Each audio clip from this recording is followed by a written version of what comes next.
जय Hind students, welcome to Anjana's class. बच्चों, आज हम पढ़ेंगे paragraph writing. How to write a paragraph. Students, when we write certain thing or piece of writing, it reflects our learning, knowledge, skill, ability and growth of education. So student, today we will learn to develop a paragraph. At the end of the course, the student will be able to write a paragraph with a topic sentence, support and concluding sentence. Students, जो एक paragraph होता है उसके 3 part होते हैं। Number 1 is topic sentence, जो main idea है उसको हम टॉपिक सेंटेंस कहते हैं।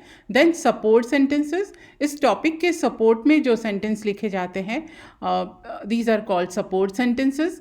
एंड कंक्लूडिंग सेंटेंस, और जो कंक्लूड किया जाता है या कंक्लूजन दिया जाता है वो भी एक पैराग्राफ का हिस्सा होता है। नंबर 2, राइट हिज और her views and opinions in a few words possible. Student अपने शब्दों में अपनी ओपिनियंस को लिखता है। Produce coherent and unified paragraph with adequate support and detail. जो भी पैराग्राफ लिखा जाए उसमें संगतता हो, मतलब एक वाक्य दूसरे वाक्य से लॉजिकली कनेक्ट हो, जिससे कि वो जो टॉपिक सेंटेंस है उसको सपोर्ट कर सके। Right an effective introduction and conclusion. Student will be able to produce a well-organized academic paragraph himself or herself. Student इस लेसन के बाद एक सुसंगत और सुव्यवस्थित एकेडमिक पैराग्राफ को लिखना सीख पाएगा। Student will be able to produce appropriate vocabulary and correct word forms. Student इस लेसन को पढ़ने के बाद वोकैबुलरी का इस्तेमाल करना सीख पाएगा, जिससे कि उसका पैराग्राफ और सुंदर बन सके। Student will use a variety of accurate sentence structures. इसके बाद इस पैराग्राफ को जब हम लिखना सीखेंगे तो हमें अलग अलग तरह से सेंटेंस के स्ट्रक्चर्स को बनाना भी आ जाएगा। Student will be able to use language as an effective tool of communication. बच्चों, जब हम कोई भी भाषा सीखते हैं तो उसका सबसे पहला उद्देश्य होता है कि हम अपनी कम्युनिकेटिव पावर को बढ़ा सकें। तो जब हम पैराग्राफ लिखना सीख लेंगे तो हम इंग्लिश को एक इफ़ेक्टिव टूल ऑफ कम्युनिकेशन की तरह इस्तेमाल करना सीख पाएंगे। स्टूडेंट, जब हम पैराग्राफ राइटिंग को सीखते हैं तो उसमें हमें उसके कुछ हिस्सों को जानना बहुत ज़रूरी है कि how to begin a paragraph, how to develop a paragraph और how to conclude a paragraph. तो किसी भी पैराग्राफ को लिखने के लिए उसके 3 पार्ट्स को जानना बहुत ज़रूरी है। Introductory part, that is called introduction. फिर उसके बाद आता है उसका बॉडी पैराग्राफ, जिसमें कि जो टॉपिक होता है उसके सपोर्ट में हम 2 या 3, 4 सेंटेंस जितना हम लिख सकते हैं हम लिखते हैं। और इसके बाद कंक्लूजन। जो हमारे बॉडी पैराग्राफ होता है उसमें पैराग्राफ छोटे छोटे भी हो सकते हैं और नंबर ऑफ़ सेंटेंसेस भी होते हैं। इन सबको मिला के हमको कंक्लूड करना पड़ता है, यानी जो भी पैराग्राफ या ऐसे के मेन पॉइंट्स होते हैं उनकी हम यहाँ पर समरी देते हैं कंक्लूजन में। तो स्टूडेंट्स, जब हम पैराग्राफ राइटिंग का ओवरव्यू देखते हैं तो इसका पहला पार्ट होता है इंट्रोडक्शन। इसमें हम जनरल स्टेटमेंट देते हैं और टॉपिक के बारे में इंफॉर्मेशन देते हैं। ये जो स्टेटमेंट होता है, टॉपिक होता है, उसको थीसिस स्टेटमेंट कहते हैं। थीसिस स्टेटमेंट वो होता है जिसमें कि हम मेन टॉपिक को डिस्कस करते हैं। इसके बाद आता है उसका बॉडी पार्ट या बॉडी पैराग्राफ आता है। उसमें हम सपोर्ट सेंटेंस, यानी जो हमारा टॉपिक है उसके सपोर्ट में जो भी हमारे थॉट्स हैं उनको ऑर्गेनाइज्ड करके कंस्ट्रक्ट करके हम इसमें लिखते हैं। तो ये इसका दूसरा पार्ट होता है। और जो इसका लास्ट और कंक्लूडिंग पार्ट आता है, दैट इज़ कंक्लूजन। इसमें हमने जो थीसिस स्टेटमेंट लिया था और बॉडी पैराग्राफ लिया था उनको हम समराइज़ करके कंक्लूजन में लिखते हैं। तो इस तरह से हमें एक पैराग्राफ सामने बनकर आता है। स्टूडेंट, ये आप पहले जान लीजिए कि पैराग्राफ क्या होता है। What is a paragraph? Paragraph is a group of sentences. Paragraph क्या होता है कि कई वाक्यों का एक समूह, लेकिन सेंटेंस को कैसे हो, वो लॉजिकल हो और एक ही आइडिया को सपोर्ट करते हो, एक ही आइडिया को सपोर्ट करते हो। लाइक जो ग्रुप ऑफ सेंटेंसेस होंगे वो एक आइडिया को सपोर्ट करेंगे, और जब एक आइडिया को सपोर्ट करेंगे तो उनमें कौन कौन से उनकी कैरेक्टरिस्टिक्स कौन सी होनी चाहिए कि सेंटेंस में यूनिटी होनी चाहिए। लाइक एक सेंटेंस अगर हम एनिमल किंगडम के बारे में बात कर रहे हैं तो हमारे सेंटेंसेस एनिमल किंगडम से रिलेटेड होने चाहिए।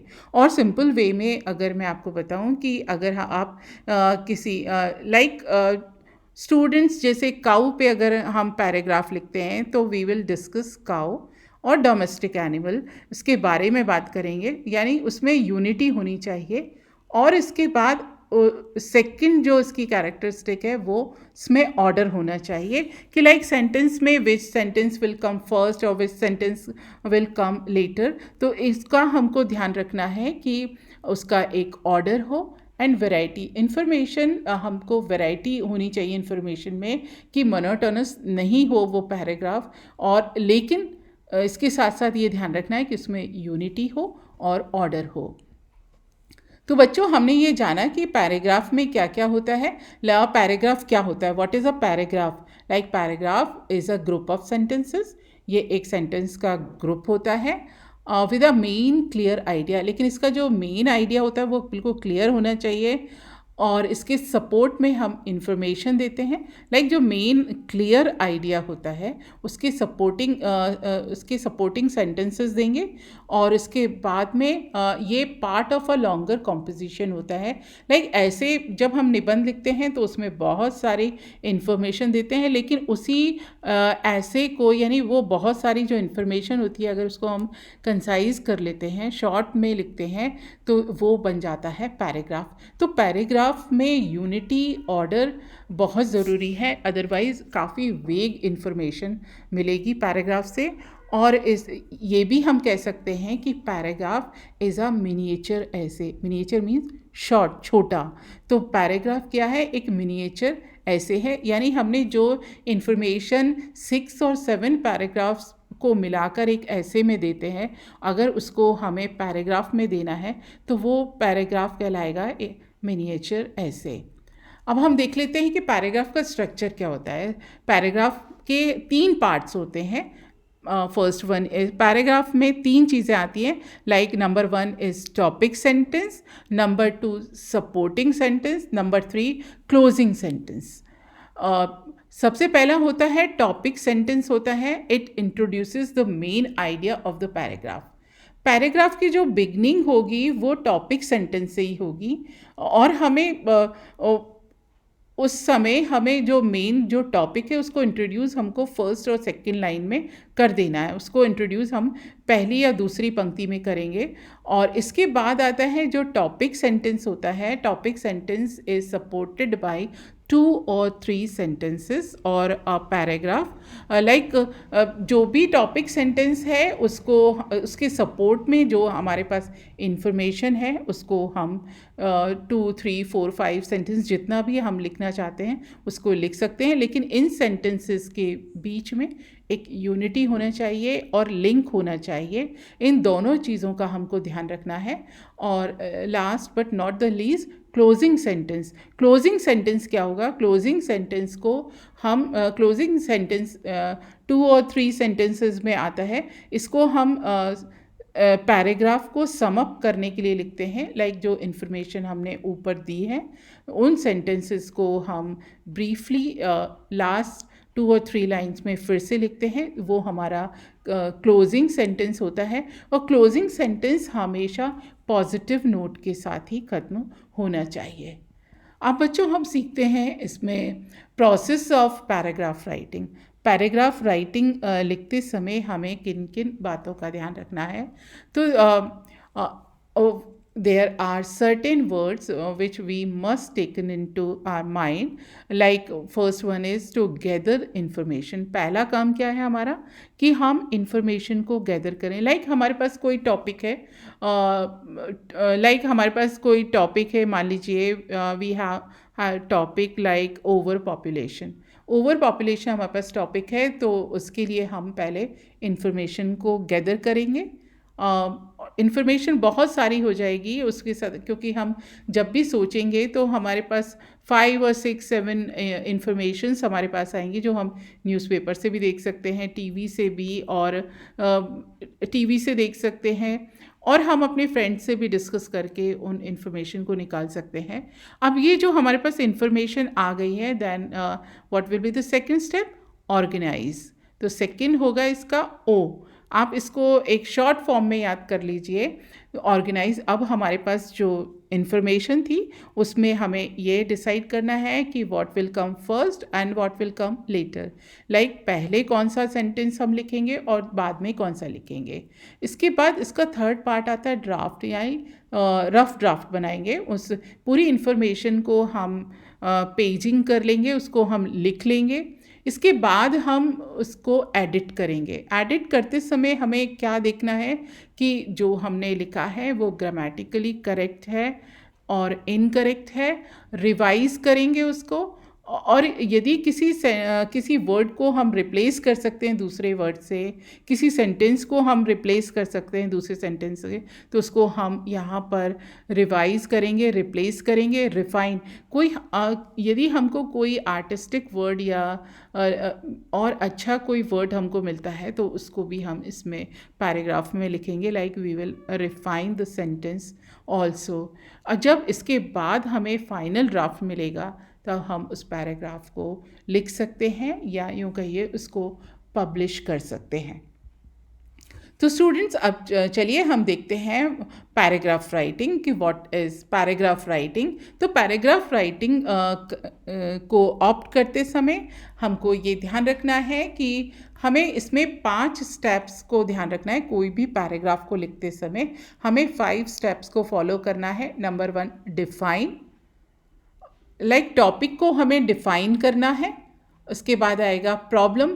टॉपिक क्या है उसके बारे में लिखना है हमको। जो भी कोई टॉपिक है, लाइक हमने लास्ट स्लाइड में लिया था कि हमारे पास टॉपिक है पॉपुलेशन, तो पॉपुलेशन को हम डिफाइन करेंगे, व्हाट इज़ पॉपुलेशन।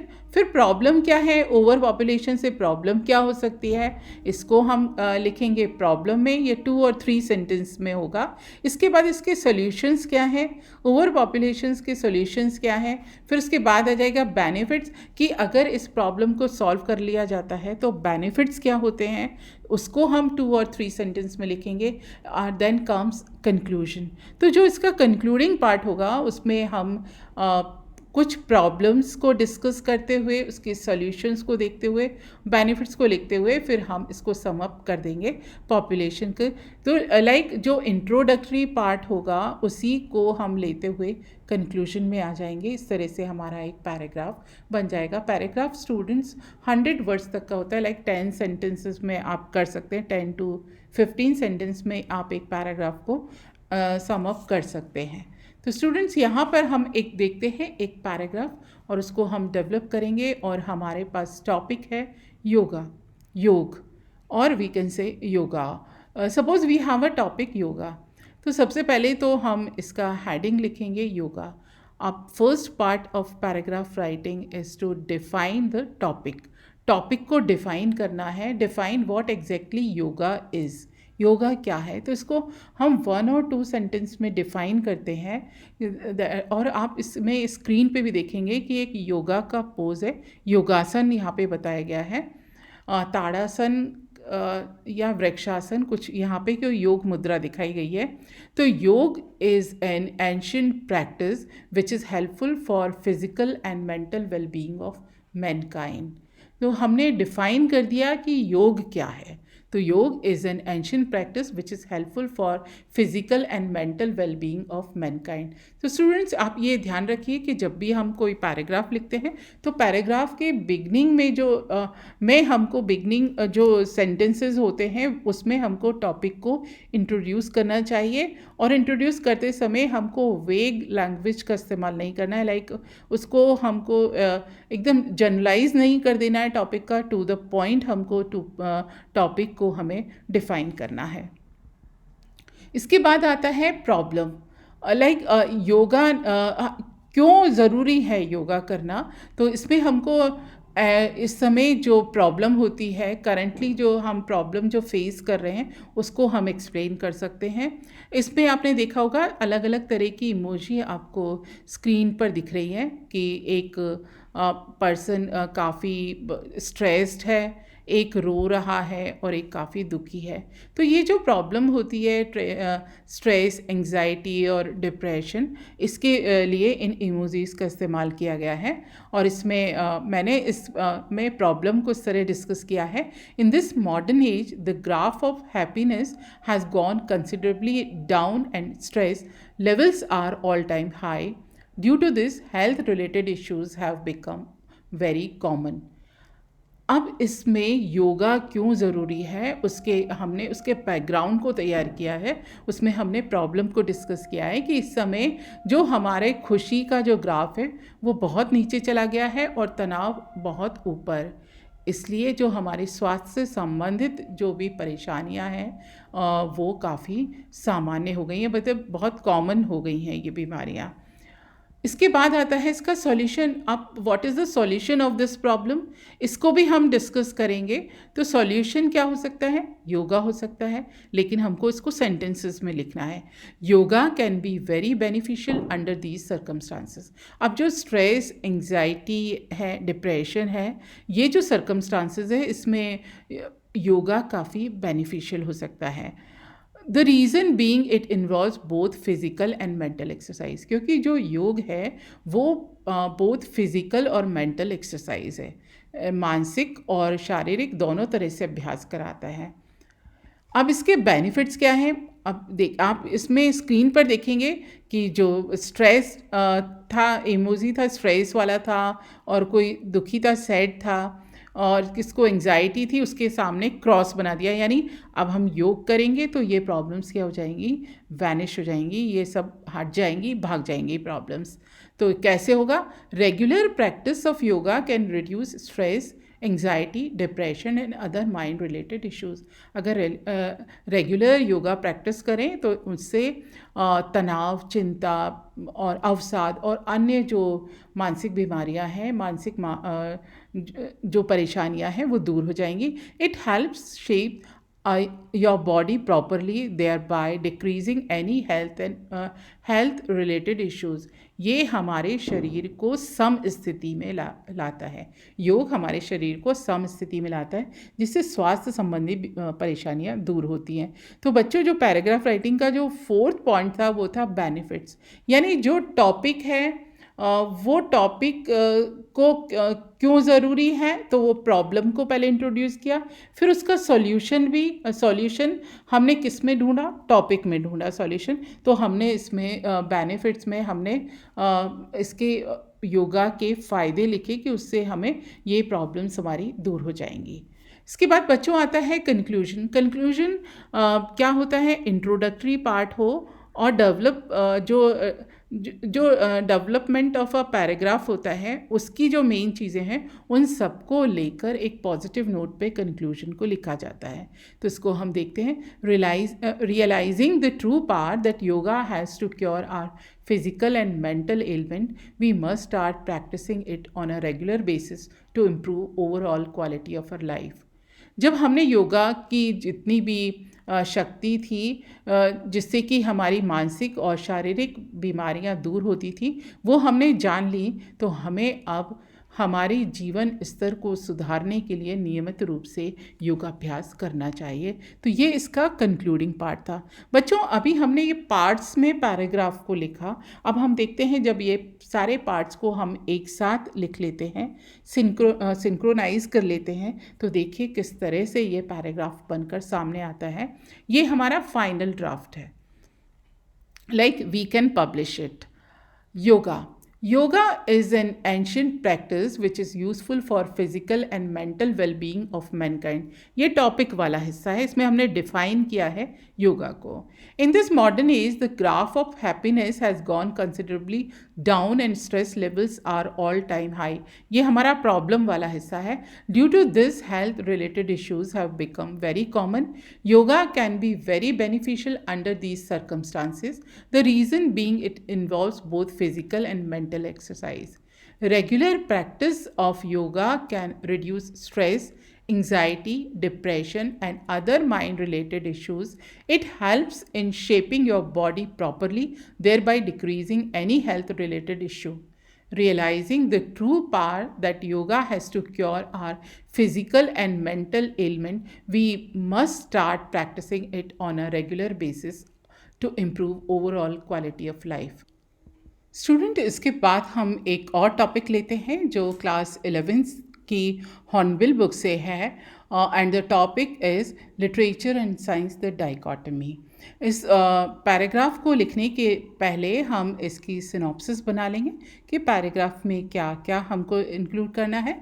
लाइक पहले हम लेंगे इंट्रोडक्शन, उसके बाद हम सिमिलैरिटीज़ देखेंगे साइंस और लिटरेचर में, फिर इसके बाद हम डिफरेंसेस देखेंगे और इसके बाद हम डिस्कस करेंगे dichotomy in science and literature, और उसके बाद में आएगा कंक्लूजन। तो बच्चों, जब हम इस पैराग्राफ को लिखना शुरू करते हैं तो सबसे पहले हमको डिफ़ाइन करना है, प्रॉब्लम को हम डिफ़ाइन करेंगे कि what exactly dichotomy is. The word dichotomy suggests the separation that exists between two groups or things that are completely opposite and different from each other. Dichotomy क्या है? एक जगह से मूल जिसका एक हो और वो एक दो भागों में बट गए हैं और एक जैसे हैं, लेकिन उनके बीच में डिफरेंसेस भी हैं। तो इस तरह की जो स्थिति होती है उसको हम कहते हैं डाइकोटमी, और इसमें इसको पिक्चर से समझाया गया है। जब हमने टॉपिक को डिफ़ाइन कर दिया तो अब हम एक्सप्लेन करेंगे हमारे टॉपिक को, विच इज़ द प्रॉब्लम। इसको हम एक्सप्लेन करेंगे टाइटल को, science and literature the dichotomy. Science is an inspiration for literature. Normally, one thinks of science as one kind of human investigation and literature as another. It is well said that the science is the literature of truth and literature is far away from science. Science and literature are not two things but two sides of one thing. Like science और literature अलग अलग नहीं है बल्कि एक ही चीज़ के दो पहलू हैं, ये कहा गया है। तो इस तरह से हमने अब प्रॉब्लम को एक्सप्लेन कर दिया है। इसके बाद आता है इसका सॉल्यूशन। अब हम देखेंगे कि इसका सॉल्यूशन क्या है, कि डाइकोटमी को किस तरह से हम प्रूव करेंगे। Science examines the nature of real world and seek by means of technology and hard logic to gain an understanding of it. It works with evidence. Science कैसे काम करता है? सबूतों पे काम करता है, evidence पे काम करता है। Science works, searches and researches the nature's creations. Literature seeks for truth which not only lies in the real world around us but in our mind and other imaginations too. Literature भी truth की खोज में रहता है, लेकिन वो अपने truth को संसार में भी ढूंढता है, दिमाग और मस्तिष्क में भी ढूंढता है और कल्पनाओं में भी ढूंढता है। Literature works with imagination. इसका एग्ज़ाम्पल देते हैं, मतलब जो बात कही जा रही है उसकी सपोर्ट में हम एग्ज़ाम्पल भी देते हैं। Doctor Faustus is the beautiful example of shifting of genius from logic to supernatural. इस तरह से हमने देखा उसका सॉल्यूशन। अब हमें देखना है बेनिफिट्स, देखना है कि इस टॉपिक को हम डिस्कस कर रहे हैं तो हम किस तरह से अपने जो थॉट्स हैं वो इसके सपोर्ट में लिख सकते हैं। Science and literature when used as means of understanding of phenomenon around us often due to their contrasting nature led to orthogonal interpretations. For instance, colors as per science originate just due to different wavelengths of like जब हम science और literature को एक तरह से define करते हैं, उनके डिफरेंसेस और उनके बीच उनके कंट्रास्ट को हम बताते हैं, तो हम एक एग्जांपल लेते हैं कलर्स का, कि कलर्स को साइंस बताता है कि डिफरेंट वेवलेंथ ऑफ लाइट है, जबकि on the other hand literature associates a different meaning with colours. और लिटरेचर कलर्स को इस तरह से बताता है कि सफ़ेद रंग शांति का प्रतीक है, अ लाइफ विद ग्रीन, और हरा रंग जीवन का, एंड डिसेंट विद ब्लैक, और जहाँ पे विरोध हो वहाँ पर काला रंग।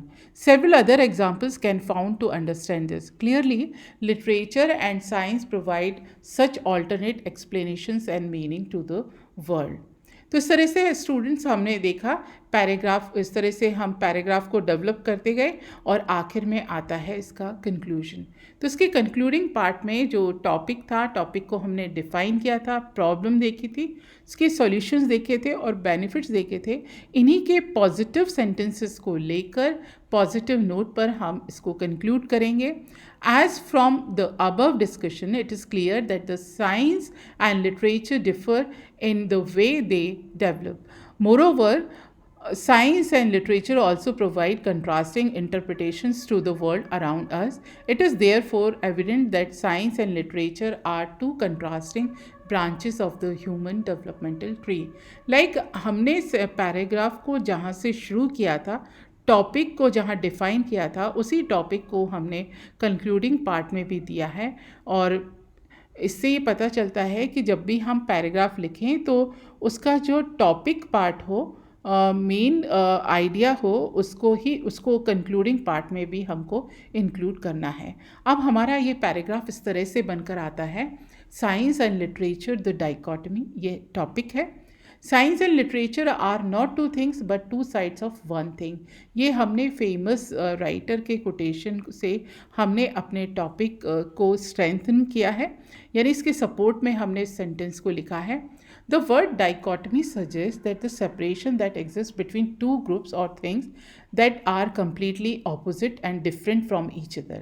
Science is an inspiration for literature. Normally, man thinks of science as one kind of human investigation and literature as another. Literature seeks for the truth, which not only lies in the real world around us, but in our minds and other imaginations too. Literature works with imagination. Science and literature, when used as means of understanding of phenomenon around us, often due to their contrasting nature, led to orthogonal interpretations. For instance, colors are, as per science, originate just due to different wavelengths of light. On the other hand, literature associates a different meaning with colors, like peace with white, life with green, and dissent with black. Several other examples can be found to understand this. Clearly, literature and science provide such alternate explanations and meanings to the world. As from the above discussion, it is clear that science and literature differ in the way they develop. Moreover, science and literature also provide contrasting interpretations to the world around us. It is therefore evident that science and literature are two contrasting branches of the human developmental tree. इस तरह से students हमने इस paragraph को develop किया। जो हमारा topic था, उस टॉपिक को हमने डेवलप किया और टॉपिक को कंक्लूडिंग पार्ट में भी हमने इंक्लूड किया है। इस तरह से ये पैराग्राफ में हमें यूनिटी थी और लॉजिकल ऑर्डर था सेंटेंसेस का, और ये पैराग्राफ बहुत सुंदर शेप में सामने आया है। स्टूडेंट्स, आपने क्या सीखा या हमने क्या सीखा, चलिए इसको हम चेक कर लेते हैं। एक और पैराग्राफ देखते हैं और आप हमको बताइएगा कि इस पैराग्राफ में टॉपिक क्या है और टॉपिक को डिफ़ाइन कैसे किया गया है, सपोर्ट सेंटेंस और कंक्लूजन। तो हमारा पैराग्राफ ये है, my dream house. My dream house is the topic of this paragraph. My dream house is a house in a neighborhood. The house has a living room, a dining room, a kitchen, 2 bathrooms, and 3 bedrooms. All the rooms are very big and bright. The rooms have comfortable furniture. I would love to live in a house in a nice neighborhood. तो बच्चों, ये जो paragraph था, इसमें हमें सबसे पहला जो टॉपिक है वो है ड्रीम हाउस। और इस ड्रीम हाउस को डिफ़ाइन कैसे किया गया है? ड्रीम हाउस क्या है?